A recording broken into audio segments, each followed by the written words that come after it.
Եվ այն մարդիկ, ովքեր եկեղեցին հասցրել են այս կետին, որ այն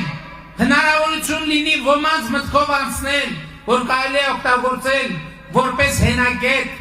ընդդեմ Հայաստանի Հանրապետության, այս մարդիկ հենց մեր եկեղեցու կարգի համաձայն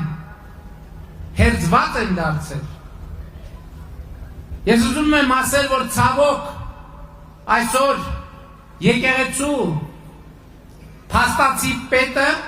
եւ իր վերնախավը, իր ձևավորած